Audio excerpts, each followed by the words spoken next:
Matius, Markus, Lukas, Yohanes. 4 tambah 14 surat Paulus.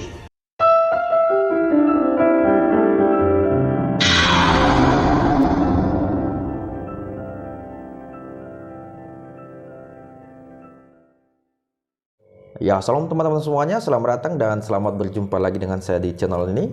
Selamat siang dan selamat beraktivitas, dan biarlah Tuhan yang memberkati apapun yang kita kerjakan di sepanjang hari ini. Nah, saudara yang berkati Tuhan, Ustadz Abdul Somad mengatakan di dalam ceramahnya bahwa Injil atau kitab yang dibawa Nabi Isa itu sudah tidak ada lagi sampai hari ini, tetapi yang ada itu adalah kitabnya Markus atau tulisannya Yohanes, Lukas, dan Matius, dan ditambah dengan 14 surat dari Rasul Paulus.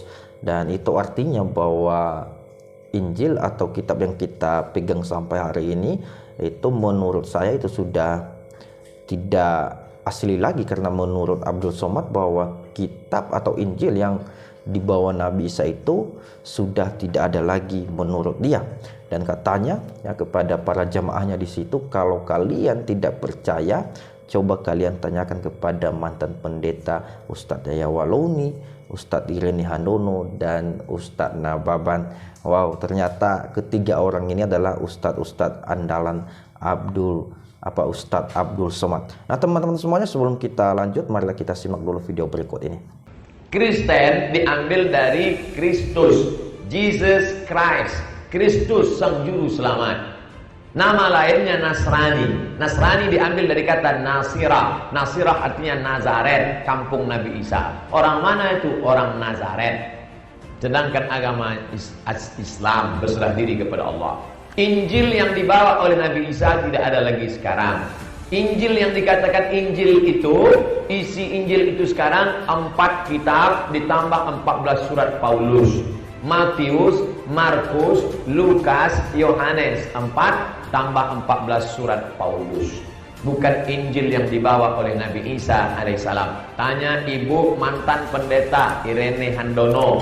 Tanya Ustadz mantan pendeta Ustadz Nababan. Tanya Ustadz mantan pendeta Yahya Walone. Tanya Ustadz mantan pendeta, lupa namanya. Nah Bapak Ibu yang dikasihi Tuhan, itulah tadi cuplikan video dari Ustadz Abdul Somad, di mana tadi dia mengatakan bahwa Injil yang dibawa Nabi Isa itu atau Yesus sudah tidak ada lagi sampai hari ini. Tetapi yang ada itu adalah Injilnya Matius, Lukas, Markus, dan Yohanes, serta ditambah dengan ke-14 surat dari Rasul Paulus. Dan saya menduga teman-teman semuanya, ya itu artinya bahwa Injil yang dipercayai oleh umat Kristen pada saat ini itu artinya sudah tidak asli lagi, ya, karena menurut Ustadz Abdul Somad bahwa Injil yang sebenarnya yang dibawa Nabi Isa itu sudah tidak ada lagi sampai hari ini. Nah teman-teman semuanya, yang lebih lucunya, ya, walaupun ini hanya sebuah klaim, tetapi dia tidak bisa membuktikan perkataannya. Ya, apa yang terjadi ketika dia berceramah teman-teman? Dia menyuruh orang untuk menanyakan hal itu kepada Ustadz Yahya Waloni, mantan pendeta siapa Irene Handono, dan Ustadz Nababan. Ya, coba perhatikan, dia hanya modal klaim, ya, modal omong doang.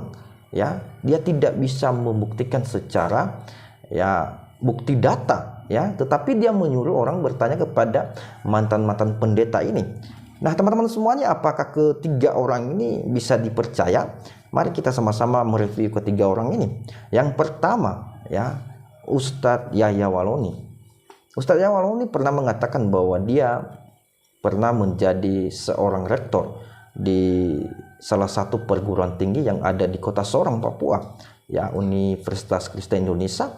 Dan ketika ditelusuri teman-teman, bahwa ternyata Yahya Waloni tidak pernah menjadi seorang rektor, dan itu adalah kebohongan yang nyata, ya.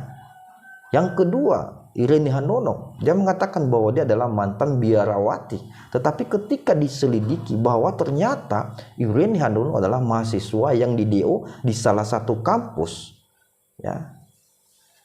Kalau untuk Ustadz Nababan ini saya kurang paham juga, ya, saya tidak mengerti profil dari beliau ini, ya, tetapi yang saya lihat, ya, saya melihat bahwa Ustaz Nauman juga tidak jauh ya dari orang-orang ini ya, dengan bibir liciknya di media sosial juga hampir sama ya perilakunya dengan ustadz-ustadz yang kedua ini, sering menghina ya kekristenan. Jadi apakah masih bisa diberikan standar kepada orang-orang ini untuk bisa dipercayai? Ya, kalau kita misalnya bertanya kepada orang-orang ini, ya, apakah mereka ini bisa dijadikan standar kepercayaan? Oh, saya rasa tidak. Karena sudah berulang-ulang mereka menyampaikan kebohongan-kebohongan palsu di depan publik. Ya. Tetapi sangat disayangkan sekali ustadz besar seperti Abdul Somad, dia masih percaya dengan orang-orang ini. Ini sangat disayangkan sekali, teman-teman. Nah, kemudian bagaimana kita meluruskan ya atau menjawab pertanyaan dari Ustadz Abdul Somad yang mengatakan bahwa Injil yang dibawa Nabi Isa itu sudah tidak ada lagi sampai hari ini. Nah, pertanyaan teman-teman, kemana Injil yang dibawa Nabi Isa sampai hari ini? Apakah Ustadz Abdul Somad atau saudara saya Muslim bisa menunjukkan Injil yang dibawa oleh Nabi Isa itu? Ya, bukankah di dalam iman Islam, rukun Islam itu ya mereka mengatakan bahwa tidak lengkap iman seorang Islam itu kalau tidak mempercayai kitab-kitab sebelum kitabnya Al-Quran, yaitu Injil, Zabur ya dan Taurat ya. Tetapi pertanyaannya, mana ya Injil yang dibawa Nabi Isa itu ya? Kenapa kalian tidak bisa menunjukkan ya? Kenapa hanya modal omong doang tetapi tidak bisa membuktikan dengan data yang sebenarnya? Nah, teman-teman semuanya, itulah kalau kita berpikir tidak cerdas atau tidak kritis dalam hal ini ya, kita selalu menganggap bahwa Injil itu adalah sebuah buku yang diturunkan tiba-tiba turun dari langit ya. Saya mau katakan bahwa Injil itu tidak seperti itu ya. Tidak berbentuk buku tiba-tiba turun dari langit ya. Tetapi Injil itu adalah sebuah tulisan ya, sebuah firman yang dituliskan oleh murid-muridnya Yesus yang ada pada saat itu ya. Orang-orang yang mendapat pewahyuan ya. Tidak semua orang bisa menulis kitab suci ya. Hanya orang-orang yang diperlengkapi oleh Roh Kudus ya.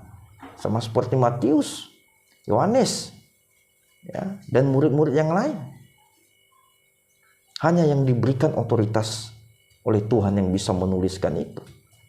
Apakah orang-orang ini ada pada zamannya Yesus? Tentu ada. Begitu juga dengan Rasul Paulus, ada pada saat itu. Jadi dia tahu, teman-teman semuanya. Nah, jadi kalau misalnya kita bertanya, mana Injil yang asli? Saya mau katakan itu Injil yang asli. Matius, Lukas, Markus, Yohanes, itu Injil yang asli ya. Tidak ada selain itu. Nah, berbicara tentang apakah Injil yang asli itu ada, sebenarnya secara fisik ya, atau misalnya dalam sebuah buku, saya mau katakan tidak ada. Tetapi saya mau katakan kita punya manuskrip atau salinan-salinan kuno hampir 5.000 lebih, dan itu terjaga dan utuh sampai hari ini, dan tidak ada satu kontradiksi yang ada di dalam itu. Tidak ada perubahan. Bahkan manuskrip tertua kita itu ada di sekitar tahun 64 Masehi, artinya 30 tahun jaraknya setelah Yesus naik ke surga, dan itu tidak jauh sekali, teman-teman ya. Jadi kalau kita ngomong mana yang aslinya, kita harus bisa menggunakan akal sehat kita. Harus kita bisa berpikir cerdas, kritis dalam hal ini. Jangan menggunakan asumsi, karena itu tidak cocok ya, tidak cocok dipergunakan untuk menjawab sesuatu hal yang butuh ya penelitian tentunya ya. Nah teman-teman semuanya, saya mau katakan bahwa marilah kita belajar. Jangan suka mengklaim-klaim tetapi tidak bisa membuktikan. Saya mau katakan tadi bahwa tidak ada dokumen keagamaan satupun yang bisa menandingi Injil. Ya, tidak ada. Kita punya 5.000 lebih manuskrip. Dan manuskrip yang tertua itu jaraknya 30 tahun setelah kenaikan Yesus di surga. Ya. Jadi tidak mungkin hal-hal yang terjadi pada saat itu ketika Yesus masih di dunia itu tidak mungkin salah di penulisannya oleh murid-murid Tuhan Yesus. Ya, begitu juga dengan Rasul Paulus. Karena kenapa? Mereka ada bersama-sama dengan Yesus. Mereka ada pada zaman itu. Jadi teman-teman semuanya, kiranya video ini bisa memberikan pencerahan kepada kita semuanya dan kepada Ustadz Abdul Somad. Terima kasih dan Tuhan Yesus memberkati.